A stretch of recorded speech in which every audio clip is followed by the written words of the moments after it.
Hello and welcome to the live edition of the Integrity Sports Podcast. We are on site at the Roman Oven Pizzeria. We'd love to have you stop by and say hello, enjoy a good meal, and let's talk some high school football. I'm your host, Tim Estes. I'm glad to be joined today by my co-host, Logan Luten.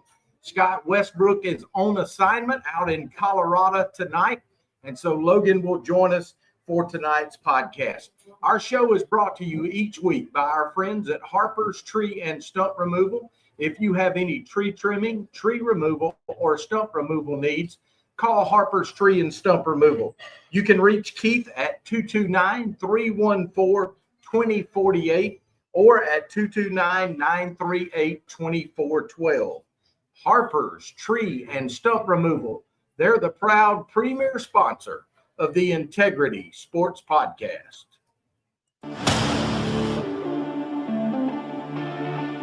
Welcome to the Integrity Sports Podcast, covering local sports in the Southwest Georgia area, creating content that is factual, positive, and informative, promoting efforts by athletes, coaches, sports administrators, and sports personalities. Thanks for making the Integrity Sports Podcast a part of your weekly routine. Now here's your host, Tim Estes.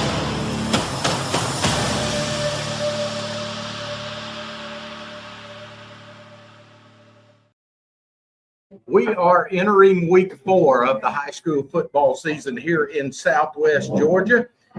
Logan, I've got to brag a little bit. We predict our 3 local area teams every week, and so far I'm 8-1. Can't say so much from a good friend, Scott Westbrook. He's 8-2 right now. So feel good about what we've done so far as predicting the scores of those games. Logan, it ought to be a good week this week. Sumter County is open. Southland and Schley County both have games that should be winnable. I mean, that's good for our local area teams. I'm sure Sumter's putting in the hard work. That's my area of expertise. That's where I watch all the games on the radio out there. Or for these other teams, if they're winnable games, you got to go out there and win them. Treat your opponents with respect, of course, but make sure you can win the ones you're supposed to. If you are not familiar with Logan is a senior at Furlough Charter School who is wanting to major in broadcast journalism or communications. And Logan is one of the radio voices for the Sumter County Panthers. So we are glad to have him this afternoon. We're going to start tonight by talking about Schley County High School.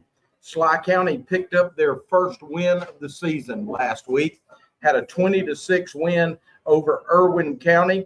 That puts the Wildcats at 1-2. Logan, Schley County for about 4 or 5 years now has been a top class 1A Division II. 0-2 start. I know the Wildcats were glad to get their first win up under their belt.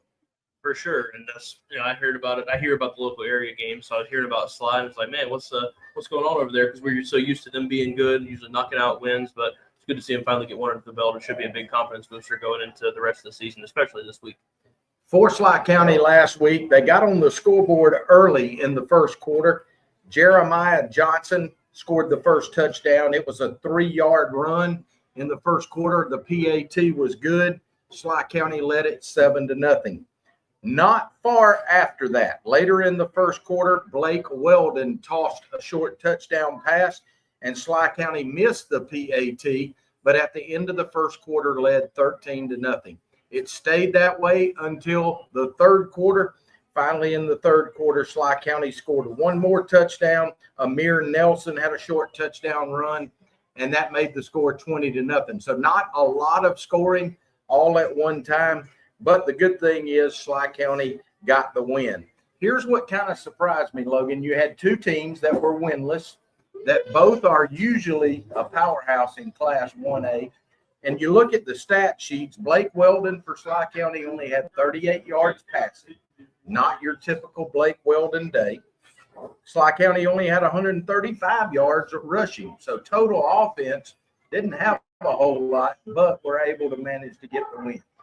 That tells me it's a good defensive performance, getting a lot of short fields. You see those touchdowns, not a lot of long touchdowns being scored. That tells me there's some good defense being played. That Wildcat defense clearly storming up there. You hit the nail on the head. I'm looking at the stat sheet here. The Wildcat defense held Irwin to 77 passing yards and only 101 rushing yards, a total of 178 yards. A good night defensively. Glad to see Sly County get the win. This opponent is another traditional power, this week's opponent. They're going to host Early County at Sly County Wildcat Field. Early County is long known for the last 20 years as having a really strong football program. They come into this one at 0-2, but at Logan, when you look at who they've played, Early County being a Class A Division II team, they've played LaGrange and they played Westover.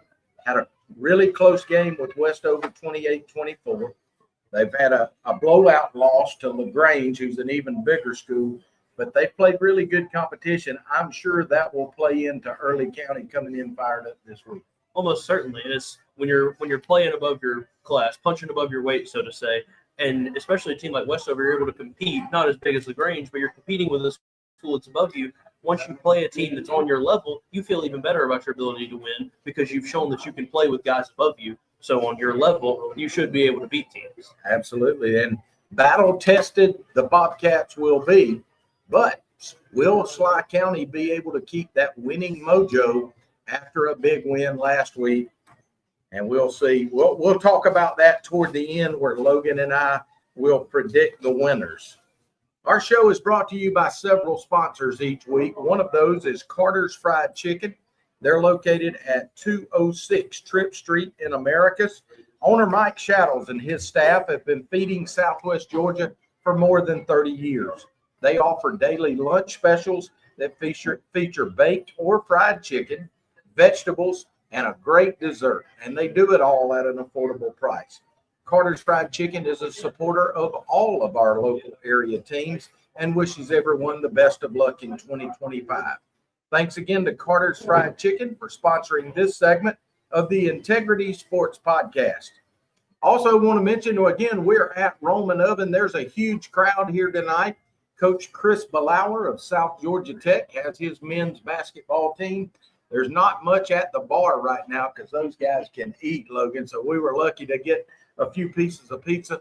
We'd love to have you come on in and join us. Also, make sure and interact with us on the live chat. We've got that turned on tonight. We'd love to have you join us.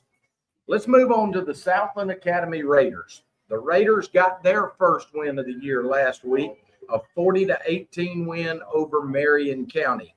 That puts Southland at 1-2, and the Raiders dominated this one from start to finish. Anytime you put 48 up, that's a pretty good night offensively. Haven't seen the stats. I'm sure you'll go over them, but that's a good night to be a Raider. Yeah, quarterback Mac McMichael. Logan, one of the things we've talked about, Mac was set to be the starter last year. He got hurt in game one, missed the entire season. Rehabbed, had his surgery, rehabbed, and worked all summer. Felt like he was at 100%. But when you have a serious injury like that, it takes you a few games just to get your feet back up. Absolutely. And it's not only a physical thing, it's a mental thing. You get hurt playing a game, you've got to mentally be willing to go out and play that same game that just serious injury. If you're getting surgery, that's a pretty bad injury. But I know Mac, I played ball with him back when we were like 7 and 8. He's an athlete. He's going to go out there. He's going to figure it out physically. Mac, I talked to Mac last week, and he said, man, when he got that first hit, got hit pretty good game one. That really kind of got him back in the swing of things. So glad to see Mac get the win on that. This week, the Raiders will be at home for the first time. Their first 3 games, all road games. They'll return to Harvey Simpson Stadium this week, and they'll take on the Gatewood Gators, who come in at 0-3. So hopefully the Southland Raiders can stay on their winning ways. Logan, I feel like Southland has an opportunity this week and next week, really, to get some momentum going. They play Gatewood, who's 0-3 this week. Next week, they'll play Brookwood out of Thomasville, who's been way down for the last 2 or 3 years. They're a big school, a good school, just haven't had the football athletes.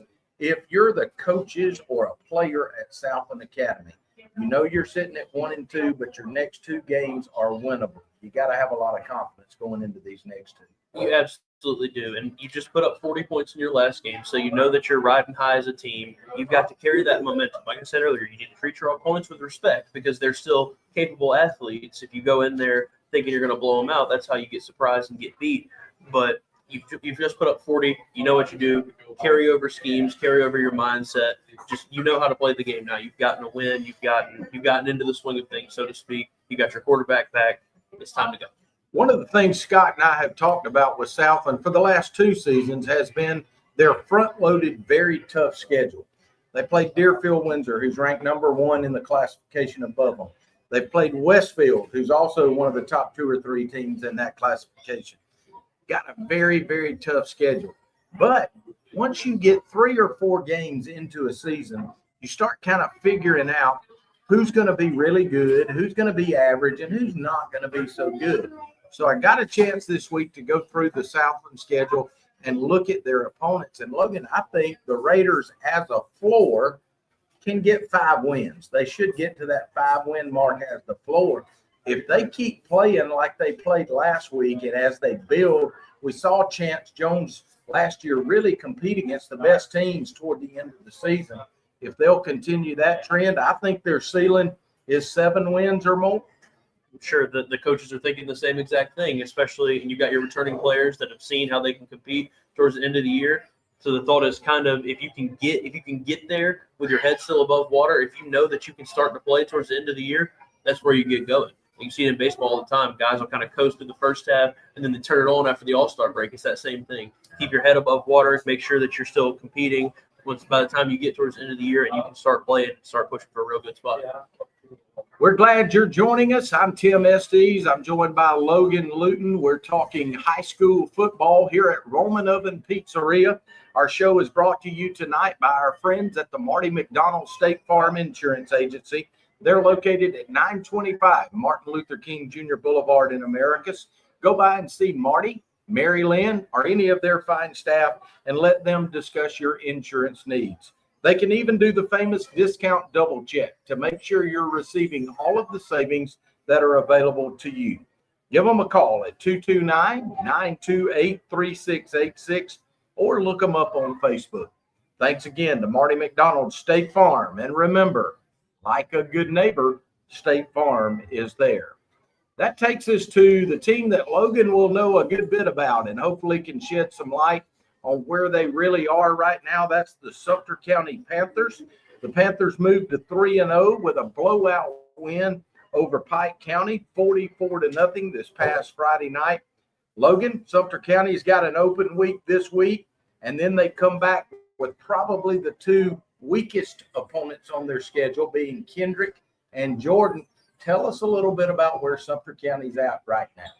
Well, as has been the tale for every year since Will Rogers has taken over, the defense has just been dominant. As you see, they pitched a shutout here. I think they gave up 21 against Griffin, maybe not quite that many, and then gave up like 14 against Crisp. The defense, they've been phenomenal, and they always have been. They've got great talent. The linebackers, those 3 linebackers, they're insane. They're hitting everything in sight, making plays defensively. The struggle is always going to be the offense.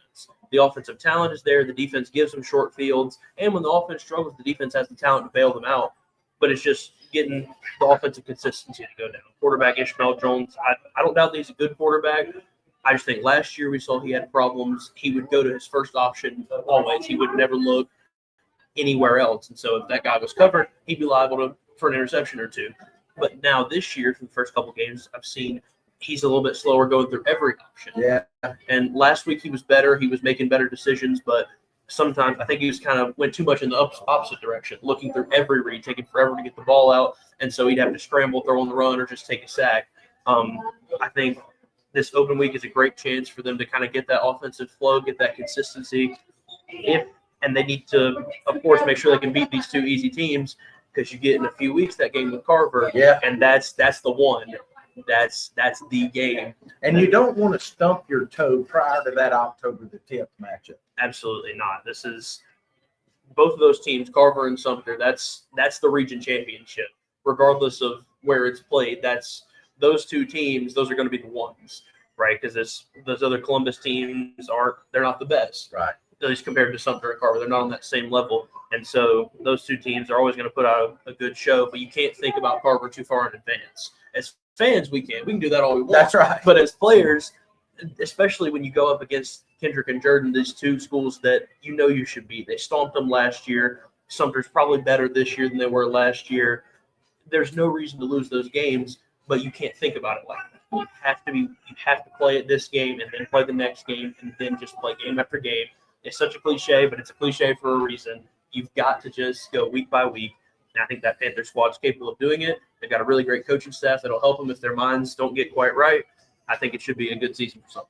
Logan, I want to talk some about the secondary on the defense. We know what Sumter's got up front. They've got Division I level talent up front. The linebacker core, as you mentioned, may be the best in Class 2A, may be one of the top 10 in all classifications. That linebacking core for Sumter County is really special. What I haven't heard much about, and you've seen them all their games, tell me a little bit about their secondary. Well, it's kind of an interesting dynamic because their talent up front is so good, you don't see a lot of the secondary because you're either seeing quarterbacks get taken down very quickly or they're making throws under pressure. So if they're inaccurate, how much of that is the secondary? But they do have good talent out there. It's just they don't get to be seen as much because of the upfront talent. It's that good, but they definitely have the ability. You can see them playing good coverage. You can see them out there playing good defense whenever they do get the opportunity. You're very rarely going to see errors in the Sumter secondary. They're very good at knowing their role. They're two deep safeties. They tend to do a very good job covering balls over the top. The biggest problem is every now and then, at least once a game, there'll be a screen pass that'll go and it'll look like the guy's wrapped up, and then it'll go for like 20, 30 yards, which is, that'll happen over the course of a game, but it's usually only once. The tackling, it's up in the air. Sometimes it's great, and sometimes they're like, come on, guys, we know what's better, but they usually get it fixed, and I think it goes down to that coaching staff. You talked some about Ishmael Jones at quarterback, and in my conversations with Will Rogers so far, he kind of mentioned exactly what you did. He has seen the maturity that Ishmael Jones has made. He's reading more than that first option. I think we'll see that get better throughout the season and with a little more maturity there. Tell me a little bit about the guys carrying the football and the skill players on the outside at the receiver position. So, of course, there's A.J. Kearse. He's a name that we're going to hear a lot around here. I believe I've heard he's committed to Eastern Michigan, maybe Central Michigan. He's going somewhere. He's a really good athlete. He's one of those linebackers who plays. He's very difficult to tackle, very difficult to bring down. He's a bowling ball, so to speak.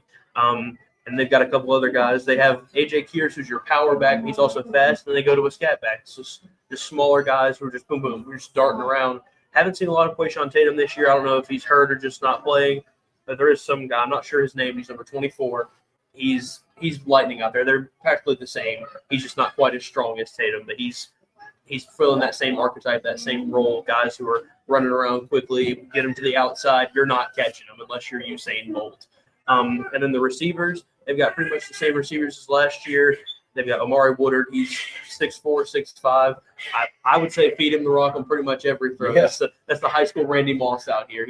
He's really good. He's got great hands. He plays a little bit of safety. Sometimes later in games, like when you're kind of dropping back 3 or 4 safeties, he'll be playing there. He's a phenomenal athlete. He's got great tracking ability. And they've got this new guy who's number 19. Again, I don't know his name. Aiden Robinson. There it is. Freshman. Yeah, he's also very talented. He's got the same good hands. He had a really great catch last week where his defender basically giving him a hug to the ground and ball right in the pocket. He caught it. It was down like 3-yard line. It was insane. So just phenomenal athletic plays. And being a freshman, he's going to be here for the next couple of years. He's going to be real good. Here's one of the things that really bothers me. We use the Georgia High School Football Daily every week to get our odds on the games. They do a great job of breaking things down without using a lot of emotion. This week in the rankings, Sumter County comes in 3-0. They had a good playoff run last year, but yet they're still not in the rankings. I think Sumter County is a top 10 team. I think that argument could probably be made, but I do think they're going to suffer in rankings because their region is so much weaker. It's kind of, you think about it like in college football, the group of 7 schools, you'll have a really good performance from like an SMU last year, but who are they playing? Right. And that's kind of, I think, where Sumter falls victim because the schools they're playing are not the same quality of program. They're blowing them out, sure, but you should be blowing these teams out. And I think it does hurt them when you get a school like Crisp County and you beat them, but you don't beat them by a lot. Or like they played Shaw last year and they won that game by 1 point. And it's still a win, but it hurts your ability to be ranked because this is a lower program that you should be beating by more than that. I don't doubt that Sumter's a top 10 team. They're a good team. They need to get in the offensive flow of things, and that happens throughout the season. But I just think the rankings don't like them because of where they play. Sumter County 3-0. They're off this week. They're open. What do you do on a bye week? I think the way that they've been winning games, I think you kind of have a little bit of time, a little bit of, go have fun, hang out, enjoy your time in high school. But we still got to remember we're practicing. You still got to keep your body in shape. Still got to keep your mind right. Can't be going off and doing anything too crazy. And then you just get right back in the swing of things next week when it comes time for practice. And I don't doubt that those guys are mentally sound. I've talked to a few of the seniors. They're in it. They're here to win. That group, that's class of 26, they've won everything throughout their careers. They've won state championships all throughout rec ball, and you can see the talent on display every week when they go out there to play. They're hungry for a win, especially knowing it's their last year. They're hungry for it. So I think they're gonna stay right. They're gonna stay fighting for it. Let's talk about a few of the other area games that are on slate. First of all, I want to make sure that folks know Lee County was open this week, but they did finish the game with Hapeville Charter that was weather delayed earlier in the season. If you'll recall, Lee County and Hapeville Charter were tied 0-0 at the half when that game was called. They finished that game on Tuesday night. Logan 28-13. Lee County got the win. You went from a real defensive struggle in the first half to now they come back and they play, and both teams scored a lot. That's the power of Lee County. I went and watched their scrimmage game against Carver for the reasons of watching Lee County and watching Carver. I wanted to see both of those teams. And Lee County, man, they're just a really good school. They're really fun to watch play. They're obviously higher classification than what we're used to seeing, but man, they've got some great talent around there. So it's not surprising to see them be able to turn it on quickly. Some folks ask, why do you finish that game on a Tuesday night? My guess is those coaches from both of those programs have open weeks on Friday. They want to go scout the next opponent. And so that Georgia High School allowed them to play on Tuesday night to finish that game.